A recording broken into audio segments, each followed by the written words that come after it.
یہی بتایا۔ حضرت فاطمہ رضی اللہ تعالی عنہا نے فرمایا، بیٹا میرے ساتھ تم خوشی سے کھاؤ، سب حلال ہے، یعنی کھانے میں میرے ساتھ جو چیز بھی کھاؤ میں اس سے خوش ہوں۔ ناظرین، ایک دفعہ کا ذکر ہے کہ ایک آدمی کے 3 بیٹے تھے۔ جب وہ بیمار ہوا تو بڑے بھائی نے اپنے بھائیوں سے کہا، تم مجھے والد کی خدمت کا موقع دے دو اور والد کی ساری جائیداد تم لے لو۔ چنانچہ وہ آدمی مرتے دم تک اپنے والد کی خدمت کرتا رہا۔ پھر اس نیک اور فرمانبردار بیٹے نے خواب میں دیکھا کہ کسی نے اسے کہا کہ فلاں مقام پر جا اور وہاں سے ایک اشرفی لے لے۔ آدمی نے پوچھا کہ کیا اس میں میرے لیے برکت بھی ہوگی؟ جواب ملا نہیں۔ آدمی نے وہ اشرفی نہ لی۔ اگلی رات پھر خواب آیا تو آدمی نے وہی سوال پوچھا، جواب جب نہیں میں ملا تو تیسری رات پھر سے ایک خواب آیا کہ کوئی کہہ رہا ہے کہ فلاں مقام سے ایک اشرفی لے لو، اس میں تیرے لیے بہت برکت ہوگی۔ جب صبح ہوئی تو اس آدمی نے خواب میں بتائی گئی جگہ سے اشرفی اٹھا کر ایک مچھلی خریدی۔ جب اسے صاف کیا تو اس کے پیٹ سے 2 قیمتی لال ملے۔ ان دونوں کو اس آدمی نے بادشاہ کے ہاتھ 60,000 اشرفیوں میں فروخت کیا۔ اگلی بار خواب دیکھا کہ کوئی کہتا ہے کہ تو نے اپنے باپ کی خلوص دل سے جو خدمت کی اور دنیا کے مال و دولت کی ہرس نہیں کی، دنیا میں یہ اس کا صلہ ہے اور آخرت میں اللہ پاک جو انعام تجھے عطا فرمائے گا وہ بے شمار ہوگا۔ ناظرین، کسی گاؤں میں ایک بار سیلاب آیا جس سے قبرستان کا کافی نقصان ہوا۔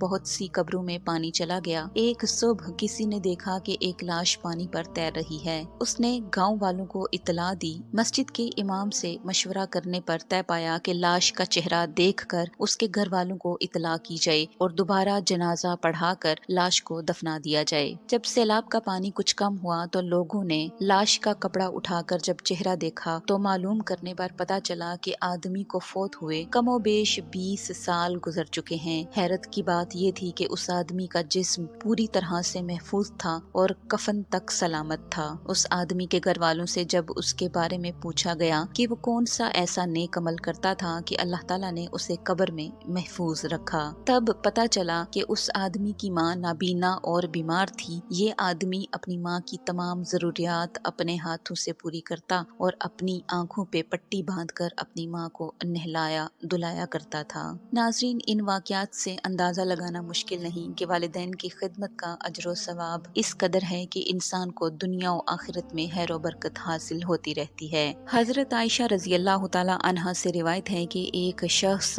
رسول اللہ صلی اللہ علیہ وآلہ وسلم کی خدمت میں حاضر ہوا۔ اس کے ساتھ ایک بوڑھا آدمی بھی تھا۔ نبی کریم صلی اللہ علیہ وآلہ وسلم کے سوال پر اس شخص نے کہا، یہ میرے والد ہیں۔ آپ صلی اللہ علیہ وآلہ وسلم نے فرمایا، ان کے آگے مت چلنا، مجلس میں ان سے پہلے مت بیٹھنا، ان کا نام لے کر مت پکارنا اور انہیں گالی کبھی نہ دینا۔ والدین کے ساتھ حسن سلوک رزق و عمر میں اضافے کا سبب ہے۔ حضرت انس رضی اللہ تعالی عنہ فرماتے ہیں کہ رسول اللہ صلی اللہ علیہ وآلہ وسلم نے فرمایا، جو شخص یہ چاہتا ہے کہ اللہ اس کی عمر دراز کرے اور رزق میں اضافہ فرمائے تو اسے چاہیے کہ وہ اپنے والدین کے ساتھ بھلائی کا معاملہ کرے اور رشتہ داروں کے ساتھ صلہ رحمی کرے۔ ناظرین، والدین کی ناراضگی میں اللہ پاک کی ناراضگی ہے۔ والدین میں سے کوئی ایک بھی اگر بڑھاپے کو پہنچ جائے تو انہیں ڈانٹ ڈپٹ نہیں کرنی چاہیے، حتیٰ کہ ان کو اف تک نہیں کہنا چاہیے۔ حضرت علی رضی اللہ تعالی عنہ نے فرمایا، اگر والدین کی بے ادبی میں اف سے بھی کوئی کم درجہ ہوتا تو اللہ پاک اسے بھی حرام قرار دیتا۔